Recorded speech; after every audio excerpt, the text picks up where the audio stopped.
Tammy Woods was 14 when she claims International House of Prayer KC founder Mike Bickle began sexually abusing her. Bickle has never faced a charge. For nearly 25 years, a Kansas City church kept its lights on as members prayed and sang around the clock, believing they were fulfilling a divine mission. But behind the nonstop worship were allegations of secrecy, manipulation, and abuse. At the center was founder Mike Bickle, a leader who claimed encounters with God and inspired thousands. When survivors began speaking out, the ministry's image of holiness started to collapse, revealing a disturbing pattern of power, silence, and betrayal. The unseen darkness.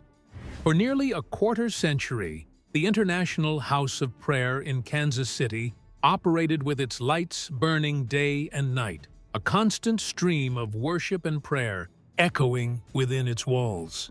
Outsiders saw dedication and spiritual fervor, but inside, a darker reality simmered beneath the surface.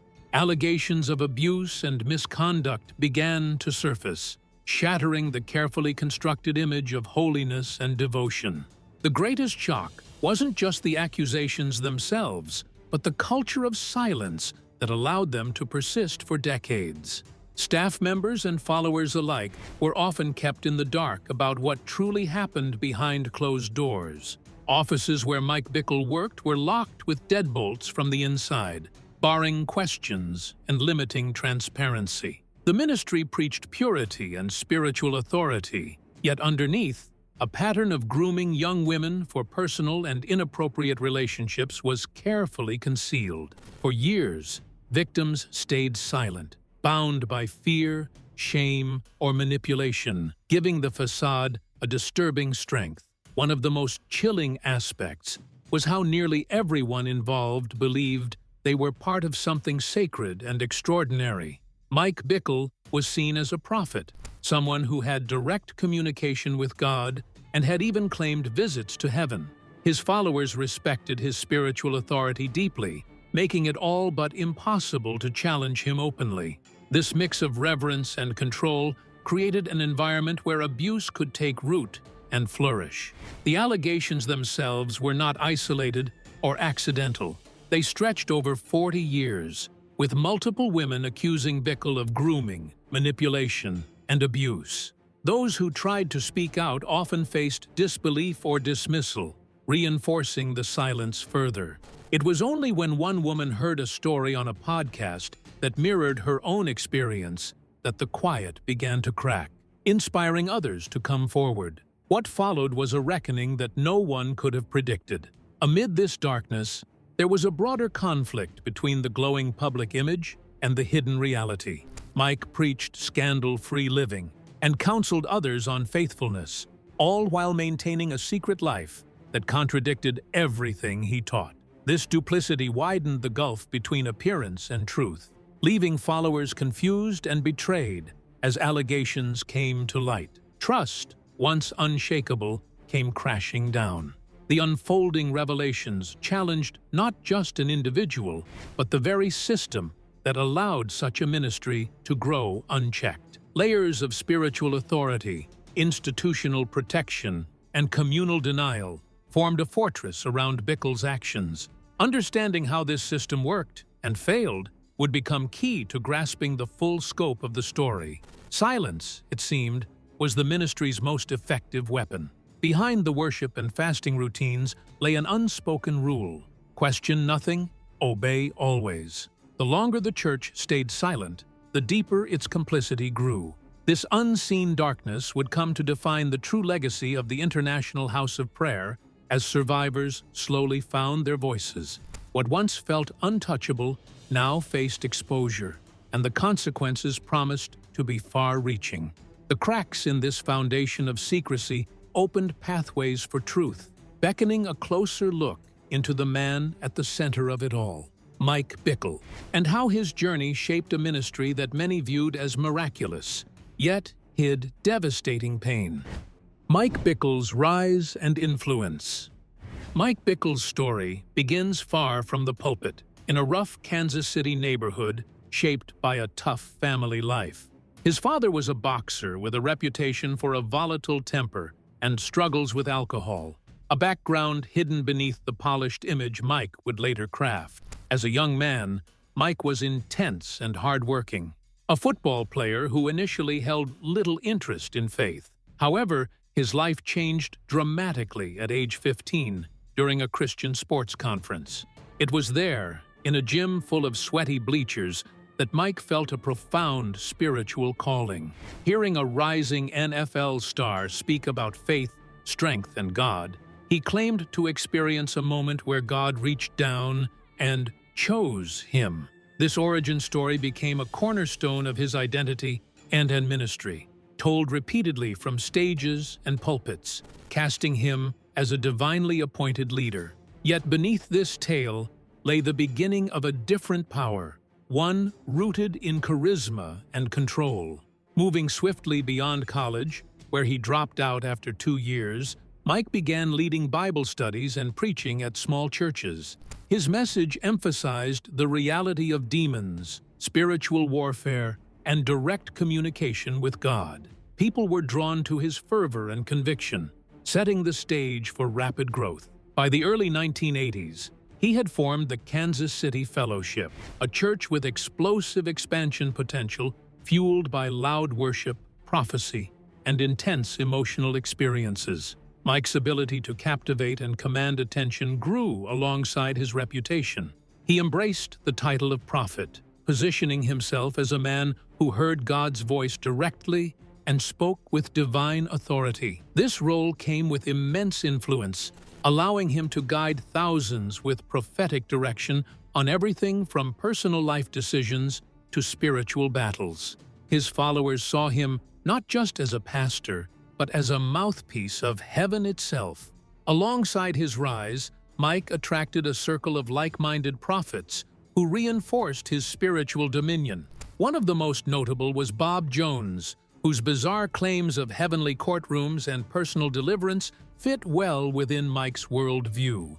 Together with others, they formed the Kansas City Prophets, predicting a coming global awakening centered in their city. Yet behind these grand promises lurked a strategy of control, where members were guided on when to marry, where to live, and how to devote themselves entirely. Mike's church soon entered the national spotlight through partnerships, notably with the Vineyard Network, led by John Wimber.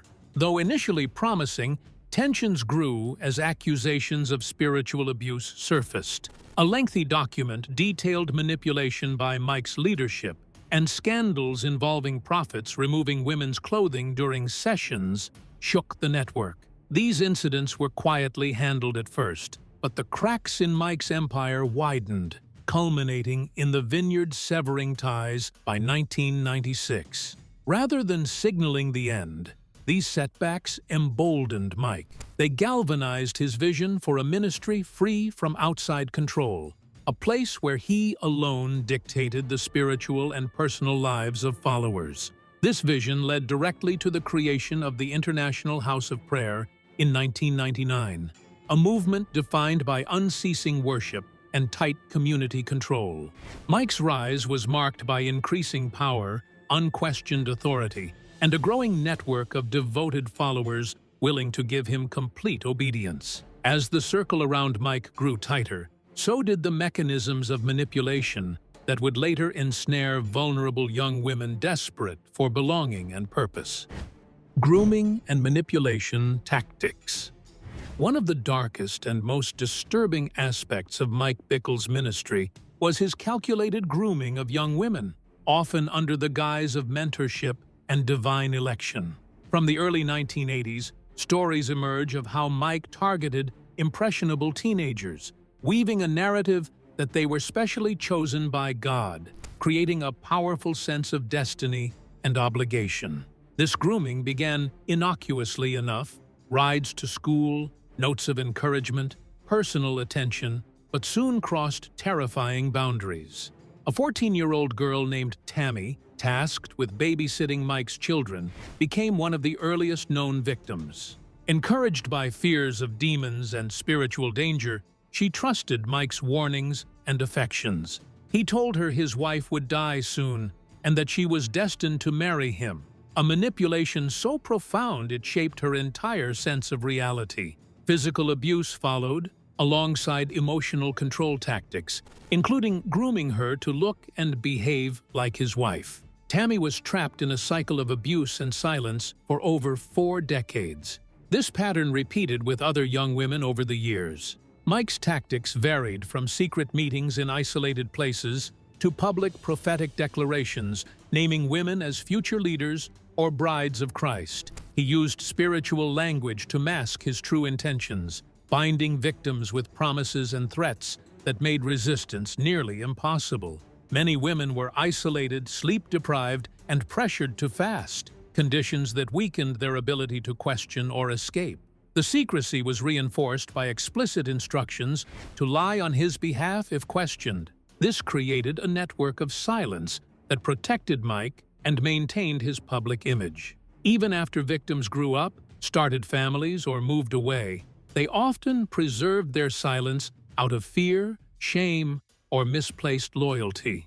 One woman described how, on her wedding day, Mike called crying, begging for forgiveness, and clinging to the lie of second chances. Deborah, another victim, went on to describe similar experiences years later. Meeting Mike as a child and later interning at his ministry, she was singled out with secret prophecies and intense personal attention. A disturbing trip to Europe ended with her waking up with no memory after being unknowingly given an intoxicating substance, a trauma cloaked in spiritual language and denial. Understanding these grooming tactics is essential not just to grasp what happened to individuals, but to recognize how charismatic authority can be weaponized to exploit trust and faith within sacred communities. The unfolding revelations about this manipulation deepen the story, exposing the dangerous intersection of faith, power, and silence in Mike Bickle's ministry. The Kansas City Prophets and Control. Mike Bickle's ministry soon grew beyond simple church leadership into a tightly knit circle known as the Kansas City Prophets. These self-proclaimed visionaries claimed intimate knowledge of angels, demons, and divine courtrooms, realms where spiritual battles played out on a cosmic stage. Their pronouncements often directed life-altering decisions, claiming God's authority for choices about marriage, residence, and childbearing. Followers came to view these commands not as suggestions, but as heavenly mandates that must be obeyed without question. The demands placed on members were intense and unrelenting. They were pushed to fast for days on end, pray through sleepless nights 6 times a week, and remain emotionally and physically drained. This extreme discipline created an environment ripe for control, where critical thinking faded and submission to leadership reigned supreme. Exhausted and hungry, followers became vulnerable, conditioned to obey and accept spiritual explanation over personal doubt. Under this pressure, personal boundaries eroded. The rigorous spiritual regimen became a tool to maintain obedience, leaving little room to question the motives of those in charge. The same methods used to foster devotion also shielded misconduct. Leaders like Mike Bickle could push limits under the guise of divine will, using spiritual authority to silence dissent and conceal abusive behaviors behind worship and prophecy. The movement caught the attention of national figures in charismatic Christianity, including John Wimber of the Vineyard Network. Wimber's initial fascination with Mike's passion and dynamism soon gave way to concern as reports of spiritual abuse and manipulation grew. A 233-page document exposed troubling leadership practices, and scandal erupted when Bob Jones, a key prophet, was removed for inappropriate conduct involving women. Mike's response minimized these concerns as spiritual failings rather than criminal or ethical violations. Despite the scandals and internal turmoil, Mike's following remained steadfast for years. Even after Vineyard cut ties in 1996, Mike envisioned a larger, more autonomous ministry, one where he could exert complete control without outside interference. This led to the founding of the International House of Prayer, IIHOP, in 1999, a project built on nonstop worship and a tightly controlled community. IHOP's structure reflected lessons learned: centralized power, strict rules, and an expectation of total devotion. The aspirations for IHOP included a global spiritual awakening, with Kansas City at the epicenter. Followers believed they were chosen to usher in a new era, creating a generation set apart by continuous prayer and prophecy. Yet, beneath this visionary ideal lay a network of control mechanisms designed to enforce conformity and obedience. Rules around dating, work expectations without pay, and mandatory fasts underlined the all-consuming nature of the commitment. The pattern of intense loyalty and unquestioning obedience reinforced Mike's grip over the community. While young people moved to Kansas City, eager to participate in something historic, many found themselves trapped in a system that discouraged outside influences and demanded sacrifices beyond spiritual commitment. The ministry's promises of divine purpose often masked deeper, more insidious forms of control. Even as cracks began to show in the ministry's facade, the hold it had on its members and the city remained firm, until the weight of growing suspicion threatened to bring it all crashing down. The veil of unwavering faith started to lift, as insiders and outsiders alike began asking difficult questions, unraveling the carefully hidden realities behind endless worship and prophetic claims. Growing suspicion and exposure. Rumors about the ministry's leadership gradually spread beyond Kansas City, as former members and investigative journalists reported allegations of manipulation, spiritual abuse, and coercion. While many staff and followers privately acknowledged troubling behavior, fear and loyalty often kept them silent. The ministry's image of nonstop prayer and spiritual revival stood in stark contrast to the growing accusations behind closed-tiered doors. A big turning point happened when a local pastor put together a careful report that laid out claims about spiritual abuse and emotional manipulation inside Mike Bickle's inner circle.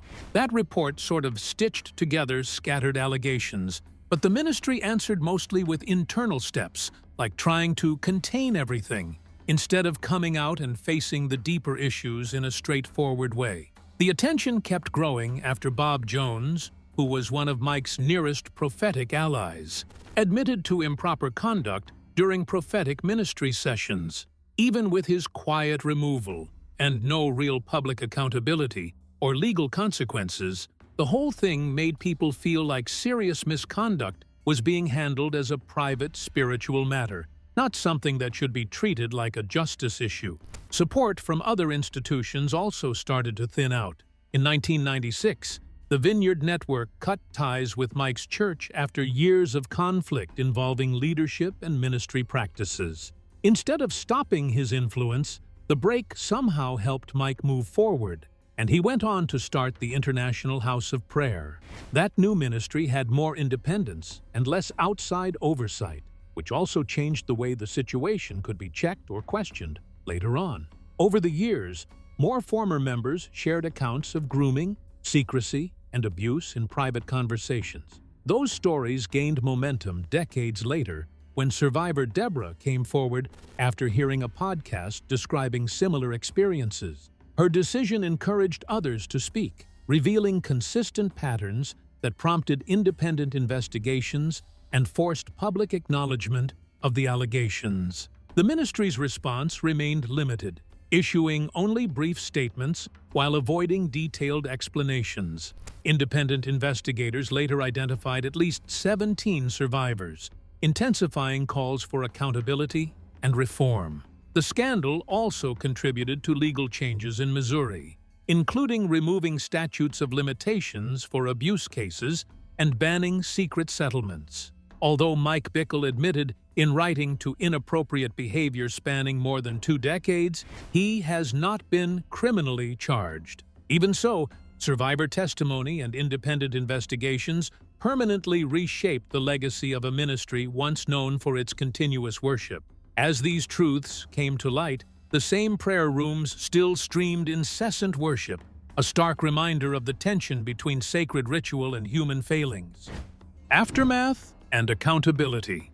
The allegations against Mike Bickle and the International House of Prayer, IHOPKC, sent shockwaves through the charismatic Christian world. And yeah, it really raised urgent questions about accountability. An independent investigation identified at least 17 survivors, whose testimonies described long-running patterns of harm, and it's made plain a kind of culture that too often shielded leadership rather than those who were actually vulnerable in the room. Because of public pressure and survivor advocacy, legal reforms in Missouri began moving forward, including removing statutes of limitations for certain cases involving abuse of minors and placing limits on confidential settlements.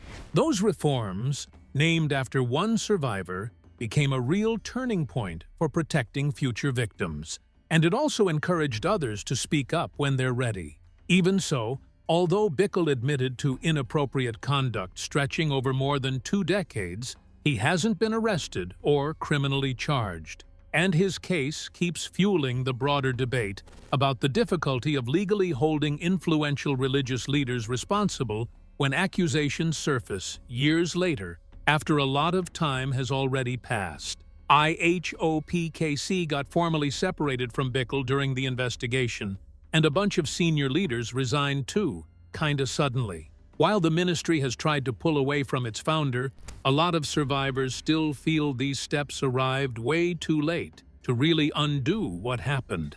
On top of that, the money story has been under a microscope. There were real estate dealings involving Bickle and his wife, plus bigger questions about ministry finances and what kind of strain or expectations got placed on staff and interns. Critics say that none of it was random, and that it pointed to deeper problems with transparency and leadership culture.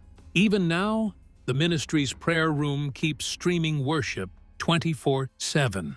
It creates this noticeable contrast between the public mission and the unsettled wounds that remain. As survivors keep seeking healing and justice, their voices have changed the discussion about abuse inside faith communities. The legacy of Mike Bickle and IHOPKC now reads like a warning about spiritual authority that goes unchecked, and like a reminder that accountability has to move with leadership, not lag behind. Mike Bickle's story is a powerful reminder of the dangers when faith and unchecked authority collide. Beyond worship and prophecy lies a human cost that demands truth and justice. If you found this story compelling, please like and subscribe for more revealing looks at the forces shaping our world and the courage it takes to confront them.